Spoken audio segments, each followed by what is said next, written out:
Lors de l'autopsie d'une femme enceinte décédée mystérieusement, le médecin légiste commence à entendre les pleurs d'un bébé, ce qui lui donne des frissons. En s'approchant du corps et en posant la main sur le ventre de la défunte, il remarque un détail choquant qui le pousse à appeler immédiatement la police. « Courez à la morgue maintenant !» Docteur Camille, vous avez entendu ça? Demanda Richard, la voix tremblante et les yeux écarquillés, tandis qu'il sentait les poils de ses bras se hérisser malgré lui. Camille, l'expérimenté médecin légiste qui travaillait dans cette morgue depuis plus de 20 ans, se tourna lentement pour fixer le jeune homme à ses côtés. Richard était nouveau ici.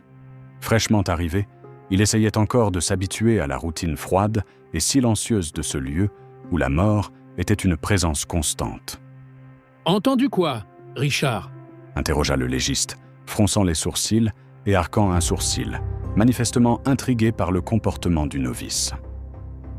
Ce fut à cet instant que le son résonna de nouveau dans les oreilles du jeune médecin. Des pleurs faibles, étouffés, presque imperceptibles, mais qui glacèrent le sang de Richard. Le jeune médecin ouvrit encore plus grand les yeux et secoua la tête, comme pour s'assurer qu'il n'était pas en train de perdre la raison. « C'est un pleur, des pleurs de bébé. » dit-il à voix basse, reculant d'un pas, la respiration haletante. Camille resta immobile quelques secondes. Puis, il regarda autour de lui, comme s'il espérait capter un bruit quelconque. Le silence reprit possession de la pièce, aussi pesant que l'odeur de formol et les échos de la mort. « Je n'ai rien entendu, Richard. Aucun pleur. » affirma le légiste avec calme, en s'approchant de son collègue. « Tu dois t'imaginer des choses. Cet endroit joue vraiment avec nos esprits, surtout au début. Mais ce ne sont que des fantômes de l'esprit. Si tu ne te sens pas bien, tu peux attendre dehors, ou même partir. Ce travail n'est pas fait pour tout le monde. » Richard resta silencieux quelques secondes. Ses yeux parcoururent lentement la salle, comme s'il cherchait une explication à ce qu'il avait ressenti. Puis, son regard se fixa sur l'une des civières. Là, reposait le corps d'une jeune femme, à la peau claire, aux cheveux sombres, éparpillés sur ses épaules et au visage bien trop serein pour une morte. Elle semblait simplement endormie. Mais ce qui attirait le plus l'attention était son ventre, gonflé, rond, manifestement à un stade avancé de grossesse. Le jeune médecin déglutit. Cette image le troublait profondément. Une femme enceinte, sans vie, et avec elle, un bébé qui ne verrait jamais le monde. C'était trop difficile à digérer. « D'accord, » dit le novice, tentant de paraître plus confiant qu'il ne l'était vraiment. « C'était peut-être dans ma tête, je dois m'habituer. Comme vous l'avez dit, ça prendra du temps. » « Voilà, » répondit Camille, lui donnant une petite tape sur l'épaule. « Maintenant, prends le matériel là sur la paillasse. On va commencer. Il faut aller vite. Le corps doit être libéré aujourd'hui pour les funérailles. » Richard se dirigea vers la table d'appoint et prit le bistouri qu'il remit au médecin plus expérimenté. Camille saisit l'instrument chirurgical avec la précision de celui qu'il avait déjà fait des milliers de fois. Lorsqu'il s'approcha du corps pour commencer la procédure, le jeune médecin ressentit un frisson différent, plus fort, plus profond. Ses yeux se fixèrent à nouveau sur le visage de la femme enceinte, et d'un ton presque hypnotique, il murmura. « On dirait qu'elle est vivante, qu'elle dort seulement. » Camille s'arrêta un instant, observant la défunte. « Parfois, c'est comme ça, » commenta-t-il, en inspirant profondément. « Certains corps arrivent ici dans un état presque parfait, sans blessure, sans hématome, et on croirait qu'ils vont se réveiller à tout instant. Mais il vaut mieux que tu ne t'habitues pas à cette vision. La plupart arrivent dans des conditions beaucoup plus critiques, indescriptibles en réalité. » « J'imagine, » répondit Richard en baissant les yeux. Son regard revint vite au ventre de la femme.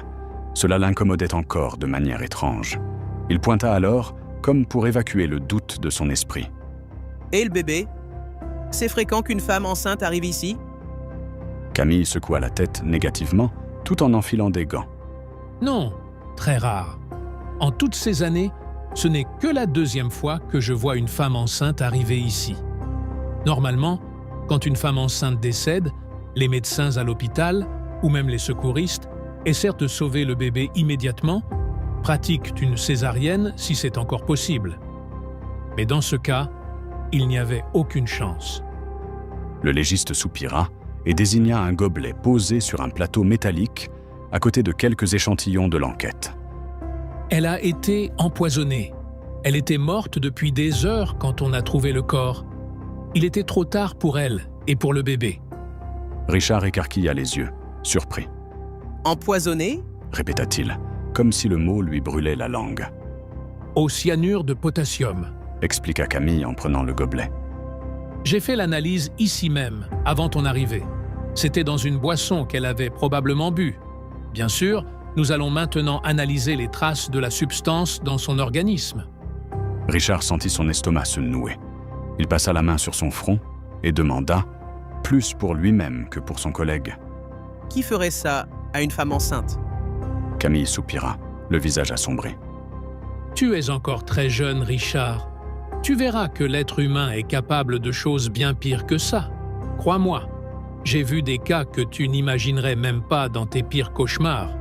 Alors, si tu veux vraiment suivre cette profession, il vaut mieux être solide psychologiquement. Richard resta silencieux. Tout en lui criait qu'il y avait quelque chose d'anormal, quelque chose qu'il ne pouvait expliquer avec logique. Une sensation, un instinct. Camille se plaça alors près du corps et prépara le bistouri. On va commencer. Tiens-lui le ventre, s'il te plaît.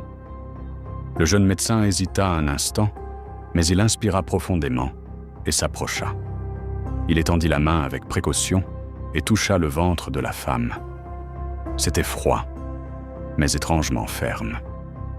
Le silence qui régnait dans la pièce n'était troublé que par le bruit sec d'une horloge murale marquant le temps. Camille s'avança avec le bistouri en main, plaçant la lame sur l'abdomen de la défunte. C'est alors qu'un événement inattendu se produisit. « Attendez !» cria Richard brusquement, effrayant le médecin plus âgé. Camille recula immédiatement d'un pas, le cœur battant. « Qu'est-ce qu'il y a maintenant » demanda-t-il, confus. Richard était livide, fixant le ventre de la femme enceinte. Ses yeux ne clignaient pas. Sa respiration resta bloquée dans sa poitrine. Et pendant un instant, il fut totalement muet. « Qu'est-ce qu'il y a, Richard ? Parle ! Qu'est-ce qui s'est passé ?» demanda à nouveau le médecin légiste expérimenté, plissant les yeux avec inquiétude. Richard gardait les yeux écarquillés, incapable de cacher la terreur qui le dominait. Les mots mirent du temps à sortir, comme si son cerveau essayait encore de comprendre ce que ses sens venaient de capter. J'ai senti quelque chose. Finit-il par dire, d'une voix faible et tremblante. « Comment ça, senti quelque chose ?» demanda Camille, fronçant les sourcils, sceptique. Richard déglutit et désigna le ventre de la femme étendue sur la civière. Là, dans son ventre. J'ai senti un mouvement. Quelque chose a bougé. Camille tourna de nouveau son regard vers le corps de la femme enceinte. Richard avait déjà retiré ses mains, mais l'impact de ses paroles restait suspendu dans l'air, comme une ombre lourde. Le médecin expérimenté hésita quelques secondes et demanda, soupçonneux.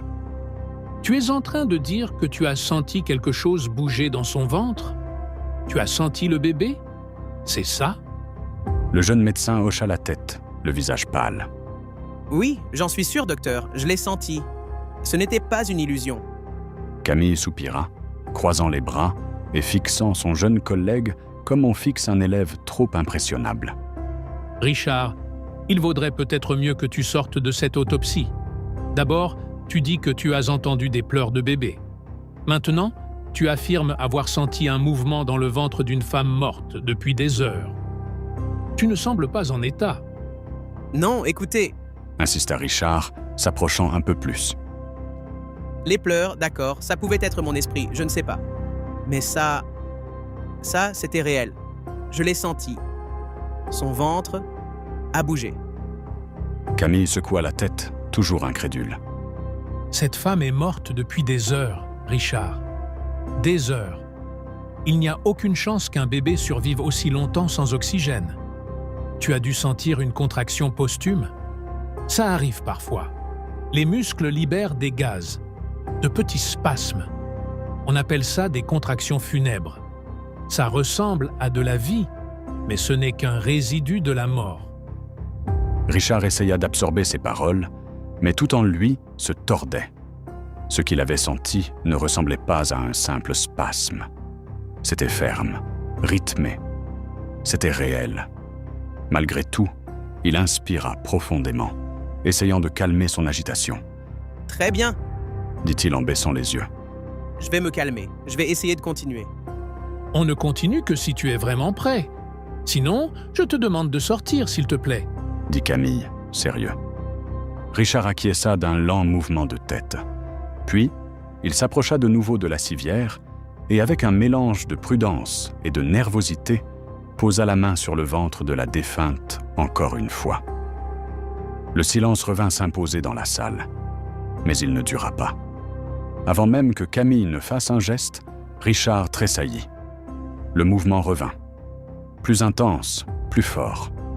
Et cette fois, il n'eut aucun doute. C'était un coup clair et direct, comme celui d'un bébé agité dans le ventre de sa mère. Et alors, comme si le monde s'arrêtait une seconde, un son faible, étouffé, mais réel, emplit l'espace. « Tu as entendu ça ?» cria Richard en reculant d'un pas, les yeux écarquillés, la poitrine haletante. « Non, ce n'est pas possible !» murmura-t-il, fixant le ventre de la femme. « Je le vois, je le sens. Son ventre, il bouge, et j'entends les pleurs du bébé. » Camille hésita. Pendant un instant, il resta immobile.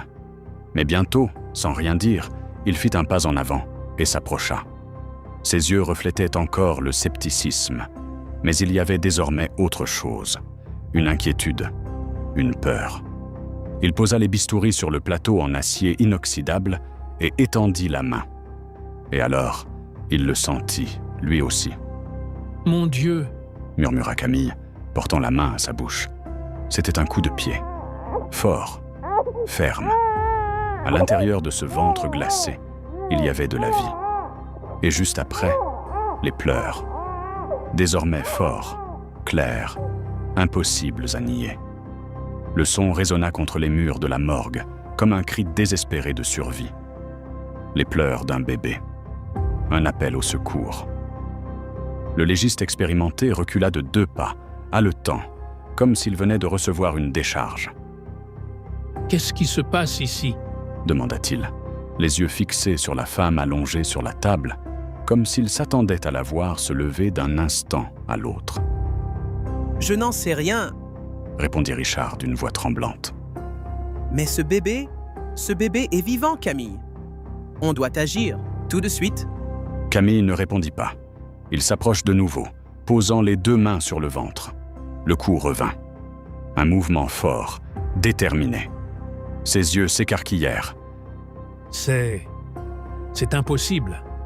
Comment un bébé peut-il être vivant après tant d'heures ?» murmura-t-il, presque incapable de croire à ses propres mots. Richard ne perdit pas de temps. Il courut jusqu'au plan de travail et commença à saisir les instruments chirurgicaux dans la précipitation, le cœur battant à tout rompre. « Il faut faire quelque chose.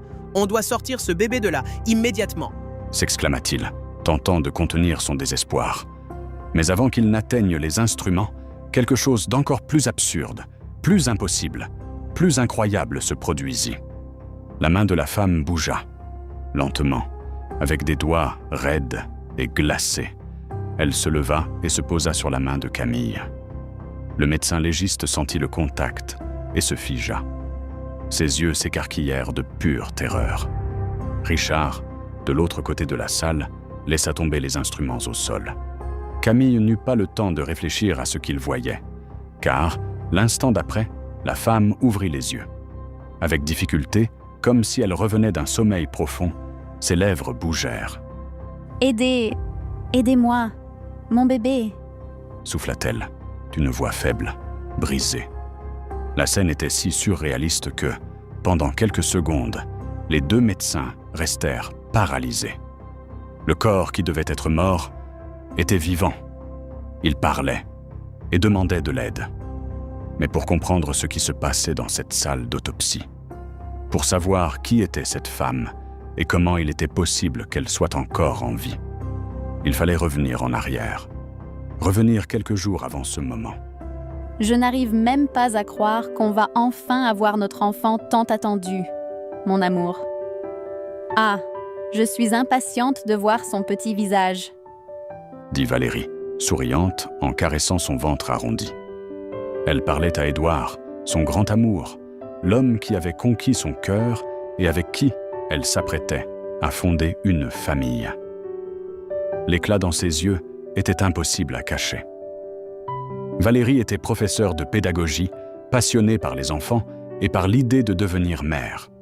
Elle en rêvait depuis son adolescence, se marier, avoir des enfants, donner de l'amour, construire une vraie famille.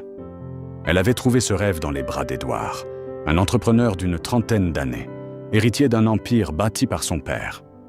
Édouard avait toujours admiré Valérie pour sa simplicité et sa douceur.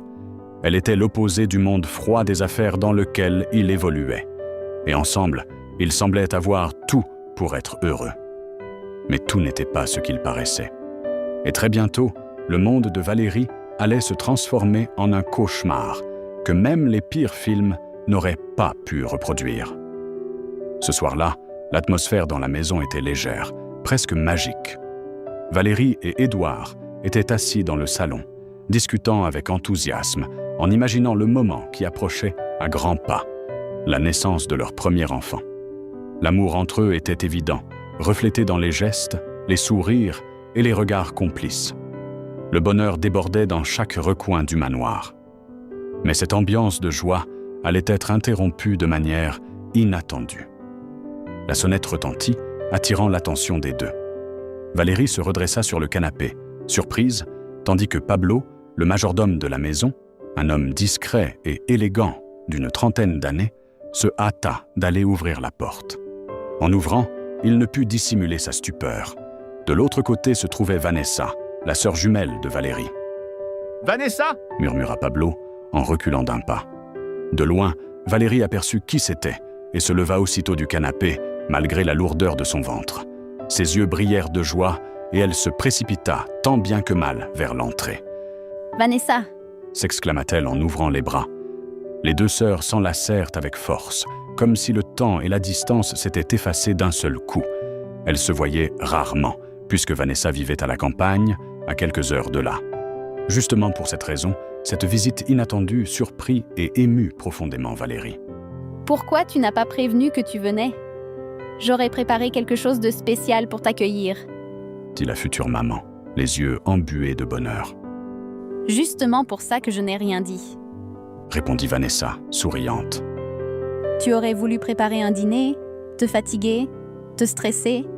Et moi, je veux juste que tu te reposes pour que ce bébé naisse fort et en bonne santé. » Valérie sourit en retour, caressant le visage de sa sœur. « Tu as toujours pensé à moi, » dit-elle, émue. Édouard s'approcha aussitôt, souriant également à la vue de sa belle-sœur. « Vanessa, quelle belle surprise !» dit-il en l'accueillant avec une étreinte légère. Pendant ce temps, Pablo prit les devants pour récupérer la petite valise de la visiteuse, la portant avec efficacité jusqu'à la chambre d'amis, comme c'était l'habitude lors des visites familiales. Les trois se dirigèrent ensuite vers le salon où ils s'assirent pour discuter. Valérie, encore animée par la visite, ne put contenir sa curiosité. « Alors, je peux savoir la raison de cette visite surprise ?» demanda-t-elle en s'installant sur le canapé. Vanessa rit comme si la question était absurde et répondit aussitôt, posant délicatement la main sur le ventre de sa sœur. « Quelle raison ? C'est toi la raison. Je suis venue m'occuper de toi pour ces dernières semaines avant l'accouchement. Si tu as une petite place pour moi dans cette maison, bien sûr. » Valérie rayonna à cette proposition et serra les mains de sa sœur. « Bien sûr qu'il y a de la place pour toi ici. Toujours. Tu es ma sœur. Cette maison est aussi la tienne. » Édouard fit un signe positif de la tête. « Je vais demander à Pablo de préparer la meilleure chambre d'amis. Tout ce dont tu auras besoin, il suffira de demander, d'accord? Vanessa répondit avec un sourire discret. Ne vous inquiétez pas, vraiment. Je ne suis même pas habituée à autant de luxe. J'aime les choses simples. La conversation continua joyeusement. Valérie demanda des nouvelles de la campagne, curieuse de savoir comment allait la vie de sa sœur. Ah, toujours la même course. Répondit Vanessa. Je prends le bus d'un bout à l'autre de la ville pour aller voir mes clientes. La vie d'une manucure, c'est comme ça, non? C'est alors que Valérie aborda un sujet qu'elle avait déjà mentionné plusieurs fois. Vanessa, tu devrais venir vivre ici, dans la capitale. Il y a beaucoup plus d'opportunités, plus de ressources. Tu pourrais même étudier, investir dans une autre profession. Je peux t'aider. Édouard acquiesça, regardant Vanessa avec bienveillance. Si tu veux, je peux chercher un poste pour toi dans une des entreprises du groupe. On peut arranger ça rapidement, et vous seriez plus proches toutes les deux. Mais Vanessa, gardant son calme sourire, les interrompit aussitôt. Je vous remercie beaucoup, vraiment. Mais j'aime ma vie comme elle est. Je ne cours pas après le luxe, jamais. J'aime conquérir les choses par moi-même. Et le plus important maintenant, c'est que je peux passer ce temps avec toi, ma petite sœur. Valérie sourit et la serra fort dans ses bras. Tu n'imagines pas à quel point ça compte pour moi. Mais après la naissance du bébé, je reprendrai ma petite valise et je retournerai à ma routine. Dit Vanessa. Après de longues conversations, des rires et des souvenirs partagés, Vanessa expliqua qu'elle était fatiguée du voyage et demanda la permission d'aller se reposer. Elle rejoignit la chambre d'amis, tandis que Valérie et Édouard montaient à la suite principale. Mais dès que Vanessa entra dans la chambre et referma la porte, le doux visage qu'elle avait affiché jusque-là disparut complètement. Ses lèvres se pincèrent, ses yeux s'assombrirent, et une expression amère s'imprima sur son visage. Elle marcha lentement dans la chambre, observant chaque détail avec un mélange d'envie et de ressentiment. Elle passa la main sur le drap du lit avec délicatesse, mais sa voix sortit chargée d'amertume. « Alors, c'est ça, hein, Valérie ?» murmura-t-elle. « Tu as tout réussi? Une maison de luxe? Un mari merveilleux? Un bébé en route?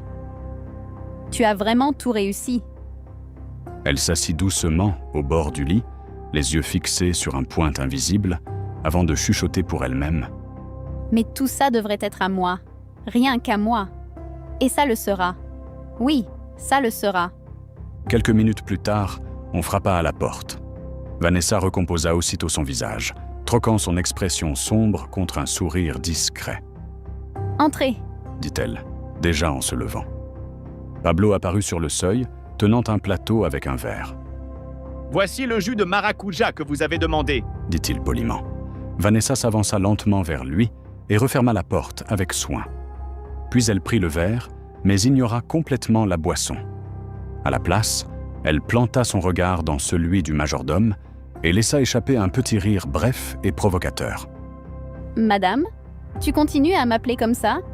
dit-elle en riant. « Pas besoin de formalité, pas quand on est seul. » Pablo esquissa un sourire, légèrement gêné. « Je ne fais que rester dans mon rôle. » Vanessa rit de nouveau et, sans hésiter, se jeta dans ses bras. Le baiser fut rapide, intense, et bientôt, elle l'attira par la main jusqu'au lit. Sous les draps, son corps enlacé à celui de Pablo, Vanessa semblait détendue pour la première fois. « Tu es sûr que c'est prudent que je sois ici avec toi ?» demanda Pablo à voix basse. Vanessa afficha un sourire malicieux et répondit. « Ne t'inquiète pas, je connais bien ma sœur. À cette heure-ci, elle dort déjà. Surtout enceinte comme elle est. Et j'ai verrouillé la porte. Personne ne nous surprendra. » Pablo acquiesça lentement, son regard encore incertain, puis leva les yeux vers Vanessa. La chambre était silencieuse, mais saturée d'une tension lourde. « Alors ?» demanda-t-il, gardant la voix basse. « Quel est le plan ?» Vanessa le fixa droit dans les yeux. Il n'y avait aucune hésitation dans son ton, ni la moindre trace de doute dans son regard. « Le plan est le même qu'avant. Il n'a pas changé. » répondit-elle, sérieuse. « On va envoyer ma petite sœur idiote directement dans un cercueil. » Ces mots firent courir un frisson glacé le long de la colonne vertébrale de Pablo. Il connaissait bien la rancune que Vanessa nourrissait contre Valérie, mais l'entendre prononcer ces paroles avec une telle froideur le mettait mal à l'aise. Il se demandait comment une sœur pouvait haïr ainsi, surtout une sœur jumelle. Vanessa commença à laisser couler sa rage, sans retenue. « Tout est de sa faute. Ça a toujours été sa faute. » lança-t-elle en se levant du lit et en commençant à faire les 100 pas. Elle a toujours été la préférée, la parfaite, la jumelle que tout le monde adorait. Tout tombait toujours entre ses mains. Même Édouard, elle l'a eu. C'est moi qui aurais dû l'épouser. Moi qui aurais dû vivre dans ce manoir. Moi qui aurais dû être la maîtresse de cet empire. À chaque mot, son ton montait, sa respiration s'accélérait. Son visage se contractait dans une expression amère, sombre. La vérité était claire. Vanessa haïssait sa propre sœur de toutes ses forces. Bien qu'elle soit jumelle, elle n'aurait pas pu être plus différente. Tandis que Valérie était douce, simple et généreuse, Vanessa était guidée par l'envie, la cupidité et le mépris des autres. Elle essayait de le cacher, de l'imiter, de copier ses gestes, ses paroles, sa manière de se tenir. Mais au fond, ce qu'elle nourrissait n'était qu'envie et haine. Plus elle voyait Valérie réussir, plus son propre échec lui paraissait une gifle en plein visage. La goutte d'eau qui fit déborder le vase fut le jour où Édouard entra dans leur vie. À l'époque, Valérie avait accepté un travail supplémentaire lors d'une fête d'enfants pour compléter ses revenus. Sachant que sa sœur avait besoin d'argent, elle l'avait invitée à l'accompagner. Vanessa détestait les enfants, mais avait accepté malgré tout. Cet événement allait tout changer. La fête était organisée pour une nièce d'Édouard, héritier d'un empire industriel. Dès qu'elle l'avait aperçu, Vanessa s'était laissée envoûter par le millionnaire. Elle avait tout fait pour attirer son attention, pour se démarquer. Mais en vain. Édouard n'avait eu Dieu que pour Valérie. Et, très vite, les deux s'étaient rapprochés, amoureux. De retour dans la chambre d'amis, Pablo s'installa sur le lit et regarda Vanessa avec une certaine inquiétude. « Et il n'y a pas un autre moyen ?» demanda-t-il. « Tu ne pourrais pas, je sais pas, séduire son mari? Faire en sorte qu'Édouard tombe amoureux de toi ?» Vanessa poussa un soupir agacé et leva les yeux au ciel. « Bien sûr que non. » répondit-elle, recommençant à faire les 100 pas, agitée. « Tu crois qu'il va la quitter maintenant, alors qu'elle est enceinte? Ce gosse est un lien entre eux, tu comprends? Tant qu'elle sera en vie, si ce bébé naît, Édouard ne sera jamais à moi. Il ne me verra jamais comme la femme idéale. La seule solution, c'est d'écarter Valérie. Définitivement. Elle et ce bébé maudit. » Elle s'arrêta devant le lit et saisit le sac qu'elle avait posé sur le fauteuil. Avec un sourire sinistre, elle ouvrit la fermeture éclair et en sortit un petit flacon qu'elle leva fièrement. « Le voilà, » dit-elle, les yeux brillants. « Mon passeport pour une nouvelle vie. Du cyanure de potassium. Ça enverra Valérie droit en enfer. » Pablo déglutit difficilement. Il observe le liquide clair à l'intérieur du flacon, une sensation de malaise dans l'estomac. Mais avant qu'il ne puisse dire quoi que ce soit, il remarqua un autre flacon dans le sac. Son regard s'y fixa aussitôt. « Et celui-là » demanda-t-il en pointant du doigt. Vanessa sortit le deuxième flacon avec la même expression triomphante. « Ça, c'est mon plan B. » expliqua-t-elle. C'est une substance qui provoque un arrêt cardiaque.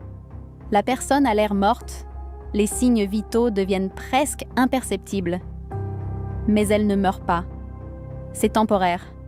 Ça peut servir pour neutraliser Édouard, si jamais on doit l'écarter le temps de faire le travail. Elle riait seule en disant cela. Elle se remit à marcher dans la chambre, tenant toujours les flacons. Son visage exprimait déjà la jouissance d'un futur qu'elle croyait proche. « Édouard sera anéanti quand Valérie mourra, » dit-elle en souriant. « Il pleurera, se renfermera, il aura besoin de réconfort. Et devine qui sera là? Moi. La sœur jumelle, l'âme charitable. Je dirai que ma maison a brûlé ou qu'il y a eu un grave problème et je demanderai à être hébergée quelques jours. Bien sûr qu'il acceptera. Vanessa poursuivait, excitée par son propre délire. Et ensuite, peu à peu, je prendrai ma place. Je m'occuperai de lui, je le consolerai, jusqu'à ce qu'il ne puisse plus vivre sans moi. Je deviendrai la nouvelle maîtresse de cette maison, la propriétaire de l'Empire, la reine de tout. Elle fixa Pablo avec un éclat pervers dans les yeux. Et tu sais ce qu'il y a de mieux? Personne ne se doutera de rien. Après tout, je suis la sœur en deuil, la jumelle solidaire. Tout le monde m'embrassera. Et tout le monde sait combien j'aime ma petite sœur. Après ce monologue, la perverse laissa échapper un rire macabre et glaçant. Pablo croisa les bras et l'observa quelques secondes en silence. Puis il se mit à applaudir lentement, d'un geste ironique. « Je dois reconnaître, c'est un sacré plan, dit-il. Mais moi, alors, qu'est-ce que je deviens dans cette histoire? Je ne vais pas me salir les mains pour finir les poches vides. » Vanessa s'approche lentement, reprenant son ton séducteur. Elle s'assit à côté de lui et fit glisser un doigt le long de sa poitrine. « Tu as déjà gagné beaucoup de choses, mon amour. Surtout la plus importante. » dit-elle avec un sourire. « Tu m'as gagné, moi. C'est moi qui t'ai placé ici, qui t'ai sorti du trou où tu travaillais. Ne l'oublie pas. J'ai usé de mes contacts. J'ai manœuvré. Si tu es le majordome de confiance de cette maison, c'est grâce à moi. » Elle fit une pause avant de continuer, d'une voix plus sombre. « Mais je te promets, quand Édouard sera entre mes mains et que j'aurai le mariage avec la communauté de biens, je l'écarterai aussi. Il devra payer de ne pas m'avoir choisi dès le départ. Tout ça ici sera à nous. Cette maison, l'argent, les entreprises, cet empire. Nous vivrons comme rois et reines. Rien ne nous arrêtera. » Pablo la fixa encore quelques instants. Son esprit semblait en conflit, mais le désir de pouvoir, et pour Vanessa, semblait plus fort que tout sens moral. Alors, Vanessa saisit son menton d'une main et souffla avec une malice venimeuse. « Alors, tu es prêt, ou pas, à m'aider à rayer ma petite sœur de la surface de la terre, à envoyer cette garce 6 pieds sous terre ?» Le silence qui suivit était lourd. Mais avant de continuer notre histoire, clique déjà sur le bouton « J'aime » et active la cloche des notifications. C'est le seul moyen pour que YouTube t'avertisse dès qu'une nouvelle vidéo sort sur la chaîne. À ton avis, est-ce que les jumeaux ont des personnalités différentes ou bien tous les jumeaux sont-ils pareils et partagent-ils, en plus des caractéristiques physiques, les mêmes principes? Dis-le-moi en commentaire. Et profitant pour me dire de quelle ville tu regardes cette vidéo. Je mettrai un joli cœur sur ton commentaire. Maintenant, retournons à notre histoire. Pablo s'approche de Vanessa avec un regard fixe, chargé de la même intensité que toujours. Il s'arrêta devant elle, plongea ses yeux dans les siens et dit avec un sourire cynique. « Tu sais que je suis fou de toi, pas vrai? Il n'y a rien, absolument rien que tu me demandes que je ne ferai pas. Si c'est le cercueil que tu veux pour ta sœur, alors c'est là qu'elle ira. » Vanessa sourit, satisfaite. Un sourire dangereux, venimeux, qui portait la certitude que tout était sous son contrôle. « Parfait, » répondit-elle, en claquant doucement la langue. Mais Pablo avait encore un doute. Il passa une main dans ses cheveux et demanda. « Et ce sera pour quand? Demain déjà? On en finit avec elle tout de suite ?» Vanessa, toujours froide et calculatrice, secoua la tête lentement. « Bien sûr que non, idiot. Tu crois que je vais me précipiter? Je connais Valérie. Elle est forte, en bonne santé. Et si elle meurt brutalement, ça éveillera trop de soupçons. Édouard aussi est malin. Il n'accepterait pas ça facilement. Il reste encore quelques semaines avant que Valérie n'accouche. L'idée, c'est de l'empoisonner petit à petit, pour ensuite l'achever. » Elle se leva et marcha jusqu'à sa valise, posée dans un coin de la chambre. Elle ouvrit la fermeture éclair avec calme, comme si elle préparait la dernière scène d'une pièce sombre. Elle sortit une robe noire en tissu fin, évasée, avec de discrets détails en dentelle. « Regarde ça. J'ai déjà choisi ma robe pour son enterrement, » dit-elle avec un éclat dans les yeux. J'ai tout prévu. Édouard doit voyager dans quelques jours. Si cette malheureuse n'entre pas en travail avant, ce sera le moment parfait. Pablo observait tout en silence. Il sentait le poids de ce qu'il s'apprêtait à faire, mais le désir qu'il éprouvait pour Vanessa et pour tout ce qu'elle promettait le gardait enchaîné à ce plan insensé. Le lendemain matin, la lumière du soleil envahit la maison. C'était une belle journée, de celles qui trompent le cœur. Valérie se réveilla radieuse, le cœur léger. Elle était ravie de la présence de sa sœur et, sans hésiter, décida de préparer un petit déjeuner spécial. Avec l'aide de la cuisinière, elle dressa une table pleine de délices. Fruits frais, pains variés, jus naturels et, bien sûr, le gâteau aux carottes nappées de chocolat que leur mère avait l'habitude de faire. Elle voulait faire plaisir à Vanessa. Elle voulait que sa sœur se sente accueillie, aimée. Pendant ce temps, dans la chambre d'amis, Vanessa s'éveillait lentement. Encore allongée dans le lit, elle sentait la chaleur de Pablo à ses côtés. Elle passa ses doigts dans ses cheveux et, avant que quelqu'un n'entre, le repoussa fermement. « Va-t'en, sors d'ici, avant que quelqu'un ne nous voie. » ordonna-t-elle, froide. Pablo s'habilla à la hâte et sortit par la porte de service de la chambre, essayant de ne pas attirer l'attention. Peu après, Vanessa suivit l'odeur de nourriture jusqu'à la cuisine. En tournant le couloir, elle tomba nez à nez avec Valérie, qui terminait de disposer la table. L'enceinte sourit, radieuse. « Mon Dieu, je n'en reviens pas que tu aies préparé tout ça !» s'exclama Vanessa, feignant la surprise. « J'ai eu l'aide de la cuisinière. » répondit Valérie, timidement. « Mais j'ai choisi tout ce que tu aimes. Même le gâteau de maman. » Vanessa s'approcha avec un sourire forcé et serra sa sœur dans ses bras. « Merci.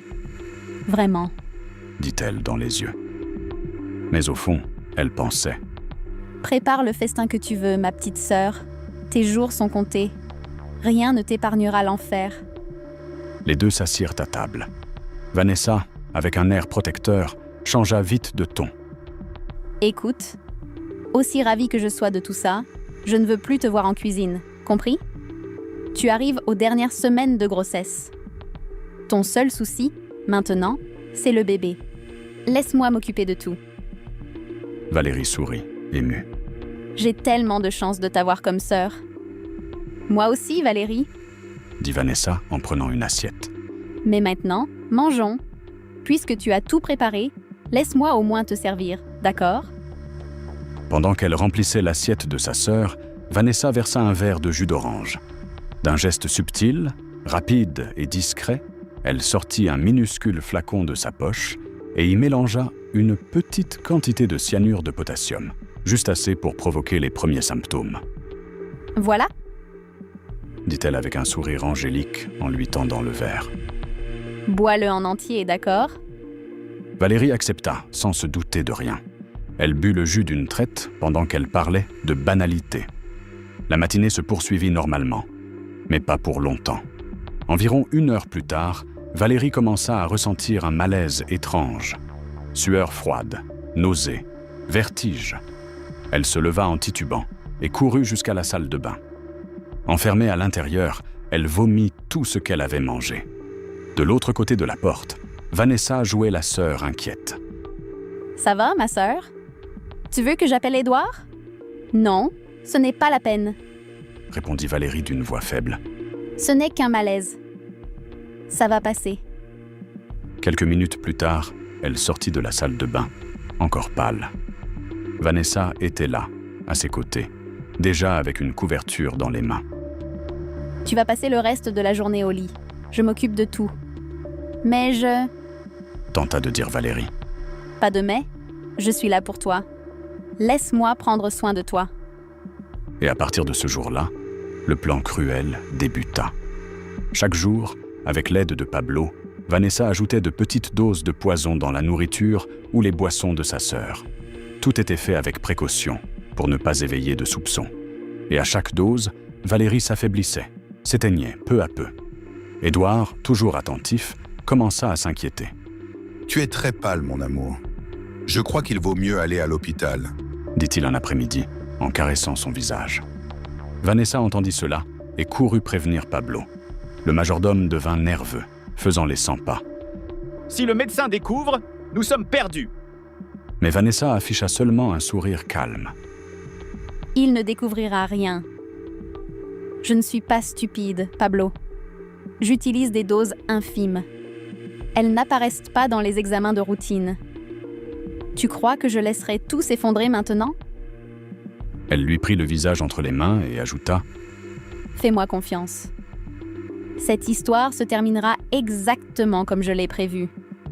Et personne, absolument personne, ne se doutera de quoi que ce soit. » Et c'est exactement ce qui se passa. Le médecin fit une batterie d'examens à Valérie. Échographie, analyse de sang, tension artérielle, battement cardiaque. Mais rien d'anormal ne fut détecté. Aucune explication claire pour les nausées persistantes, les vertiges, le malaise constant.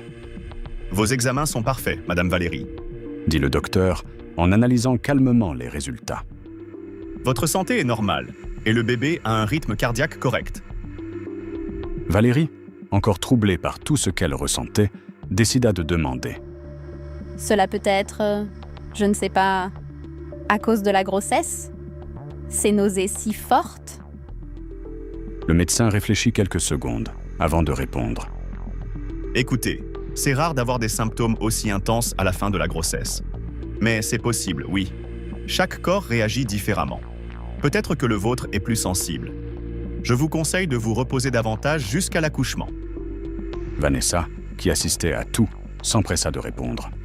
L'important, c'est qu'elle va bien, n'est-ce pas, docteur? Et maintenant, elle va rentrer à la maison et rester au repos complet jusqu'à la naissance du bébé. Valérie força un sourire, un peu soulagée, mais troublée par cette faiblesse qui ne disparaissait pas. « C'est tellement bon de t'avoir ici, ma sœur, » dit-elle en prenant la main de Vanessa.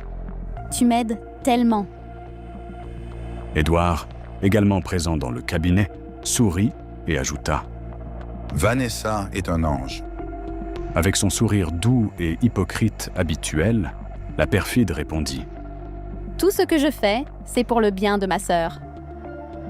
Elle est la seule chose qui compte pour moi dans ce monde. » Mais dès qu'Édouard et Valérie tournèrent le dos, le masque tombait. Vanessa continuait à empoisonner les repas de sa sœur sans aucun remords, ajoutant de petites doses de cyanure de potassium dans les jus, les milkshakes, même dans les tisanes. Et elle n'agissait pas seule. Elle confiait la substance à Pablo, le majordome complice, afin qu'il l'ajoute discrètement dans les plats. Peu à peu, Valérie s'éteignait. Elle passait plus de temps allongée, se sentant faible et nauséeuse en permanence. « Je ne comprends pas ce qui m'arrive, » disait-elle souvent, essayant de comprendre l'origine de cette fatigue. « Ce doit être comme le médecin a dit, ma sœur, » répondait Vanessa, faussement compatissante. « Peut-être que ton corps réagit différemment à la fin de la grossesse, comme il l'a expliqué. Mais ça va passer, tu verras. Bientôt le bébé sera là et tout ira mieux. Nen. » Et puis, arriva enfin le moment tant attendu, le jour du voyage d'Édouard. L'homme d'affaires était inquiet. Il faisait les 100 pas, hésitant à quitter la maison dans cet état. « Je ne sais pas. Je ne me sens pas bien à l'idée de te laisser comme ça, mon amour. » dit-il, le regard plein de préoccupation pour Valérie. Vanessa, avec sa voix douce et son ton manipulateur, intervint aussitôt. « Édouard, pars tranquille. Je suis là pour m'occuper d'elle. Je ne quitterai pas Valérie une seule seconde. Tu peux me faire confiance. » Valérie, même affaiblie, acquiesça. « Ce n'est qu'un week-end. Tu dois y aller. Cette réunion d'entreprise est importante. Et moi, j'irai bien. » Édouard soupira, le cœur serré, mais finit par céder face au soutien des deux. Il dit adieu à sa femme avec un long baiser, caressa tendrement son ventre arrondi et partit, sans savoir qu'il laissait sa femme entre les mains d'une meurtrière. Le lendemain matin, Vanessa frappa à la porte de la chambre avec un plateau à la main, comme elle le faisait chaque jour. « Bonjour, ma sœur chérie. Aujourd'hui, j'ai mis les petits plats dans les grands, tu vois? J'ai apporté tout ce que tu adores. Allons, mangeons ?» Le bébé doit rester fort et en bonne santé. Valérie esquissa un léger sourire, malgré son absence d'appétit. D'accord. Je vais essayer de manger un peu. Vanessa posa le plateau sur le lit et dit Je vais en profiter pour mettre quelques vêtements à laver. Je n'ai apporté que très peu de choses. Je reviens chercher le plateau tout à l'heure. Si tu as besoin de quoi que ce soit, appelle-moi, d'accord? D'accord, merci. répondit Valérie, allongée. Dès que Vanessa sortit, quelque chose se mit à trotter dans l'esprit de Valérie. Elle regarda le verre de jus et, pour la première fois, hésita. Elle effleura le bord du doigt et pensa. Toutes les fois où je me suis sentie mal, c'était après avoir mangé. Elle observe l'assiette, les couverts, l'odeur des plats, la couleur du jus. Mais comment serait-ce possible? Tout le monde mange la même chose ici.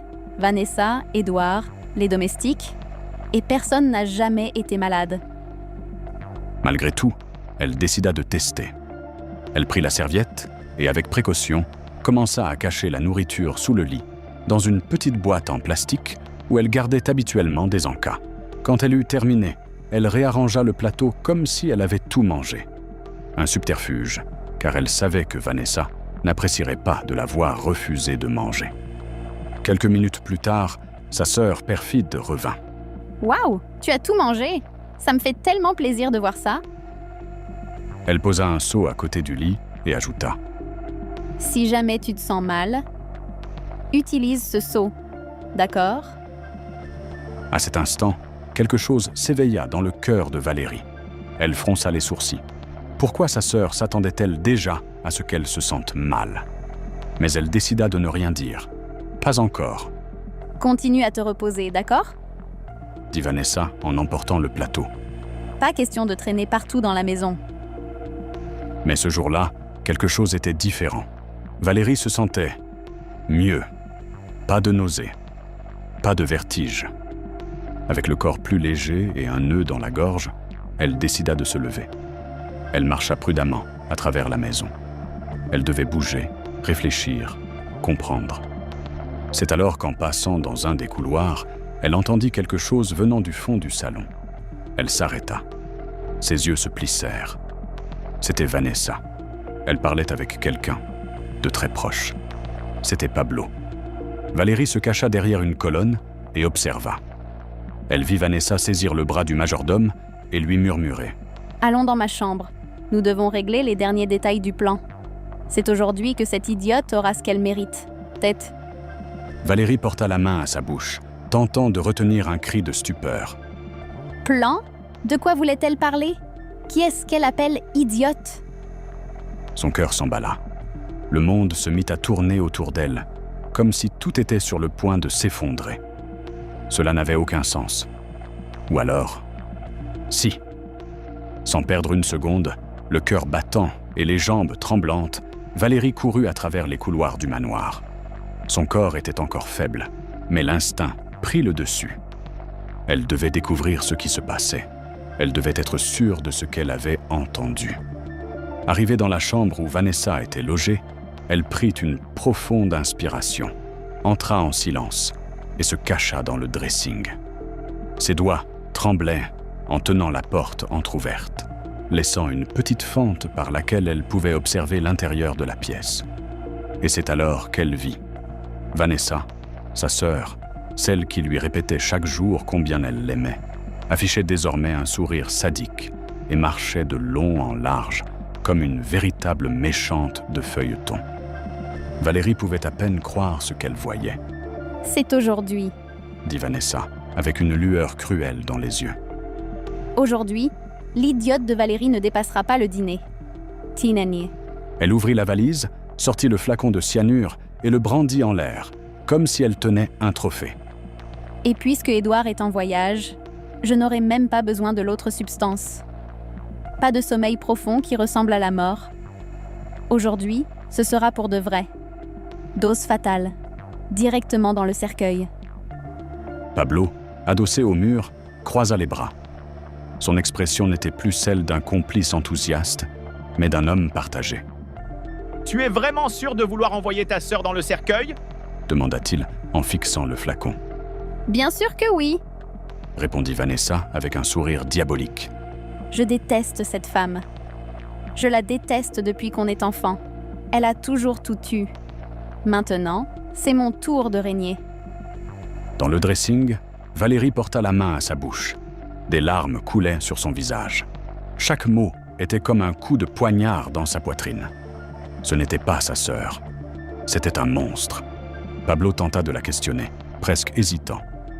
Et si elle refuse de boire? Vanessa éclata d'un rire bref et moqueur.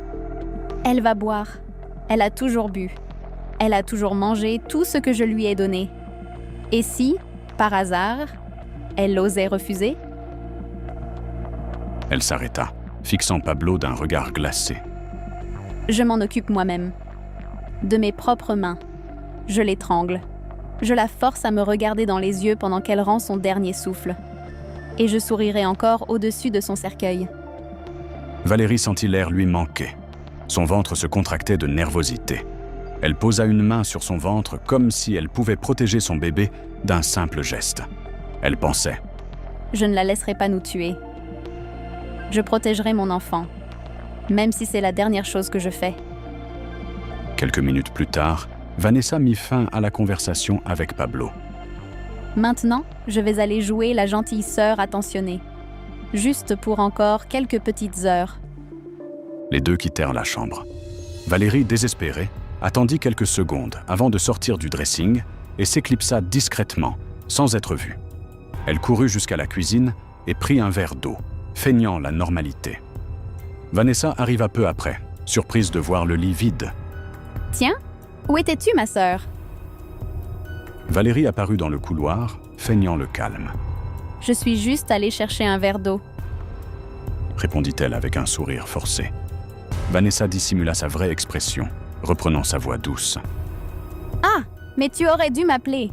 J'y serais allée pour toi. » Au fond d'elle, Valérie voulait exploser. Elle voulait crier, frapper, arracher ce masque mensonger du visage de sa sœur. Mais elle respira profondément, essayant de ne rien laisser paraître. J'avais juste besoin de marcher un peu, d'étirer mes jambes. Mais maintenant, je vais rester tranquille, me reposer pour le reste de la journée. Parfait. Répondit Vanessa avec un sourire. Et pour le dîner, j'ai pensé à préparer quelque chose de spécial pour toi. Tu peux choisir ce que tu veux. Valérie, sans hésiter, saisit l'occasion pour lancer le début de son plan. Peu importe, ma sœur. Je voudrais juste que tu l'accompagnes d'un jus d'orange.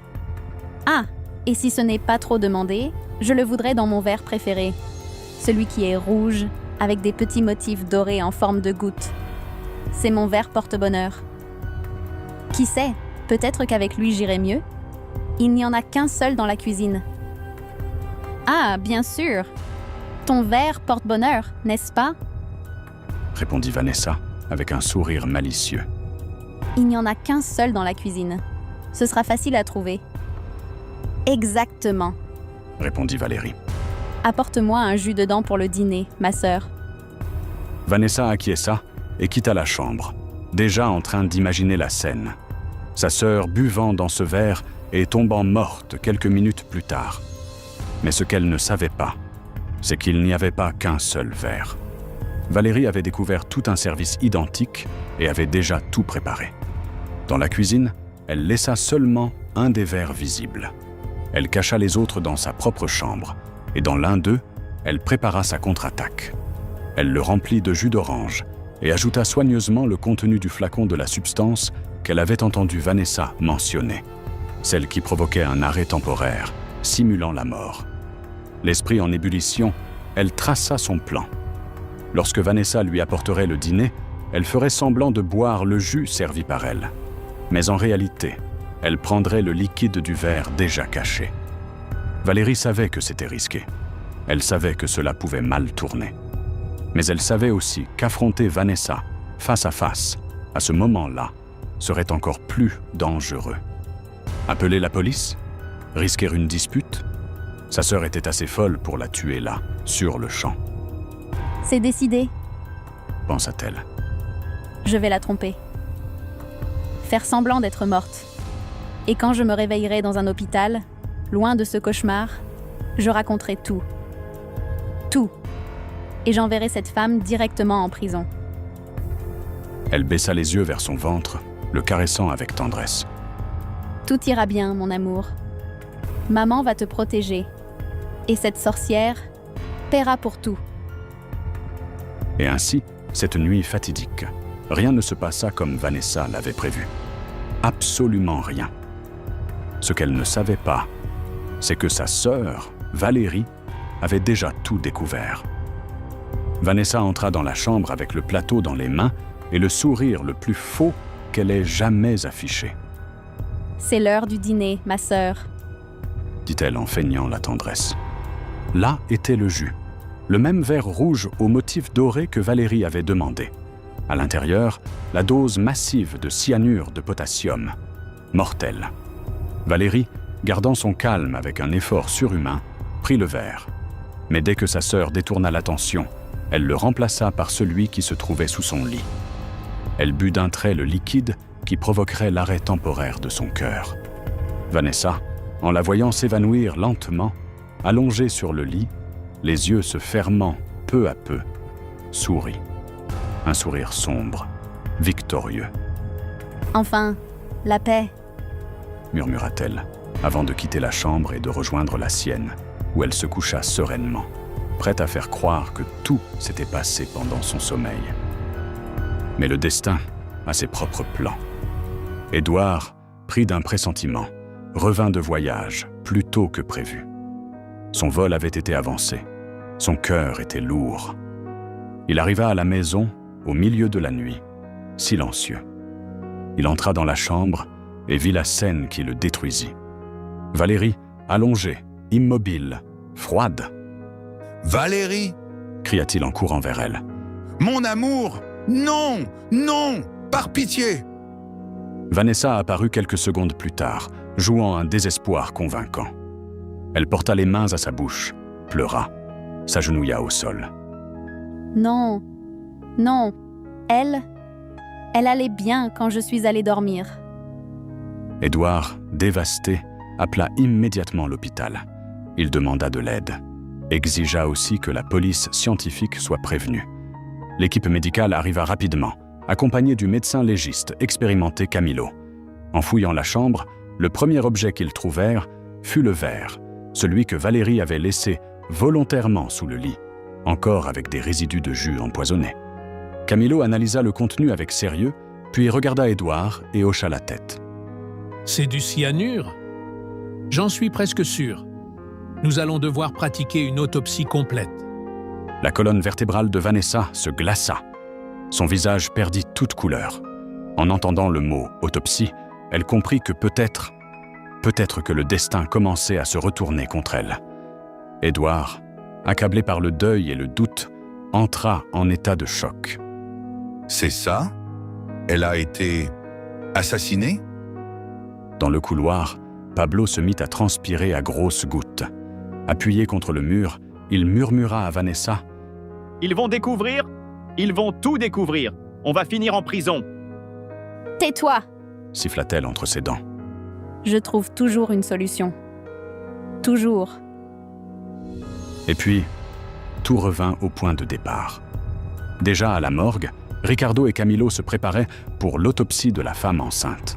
Le corps de Valérie gisait sur la table d'acier inoxydable. Mais, avant qu'aucune incision ne soit faite, elle bougea. Ses yeux s'ouvrirent lentement. Le son faible de sa voix emplit la salle silencieuse. « Aidez-moi! Aidez-moi! Mon bébé !» Ricardo resta pétrifié, mais réagit vite. Il prit un verre d'eau, soutint Valérie, l'aida à s'asseoir. Camilo resta bouche bée.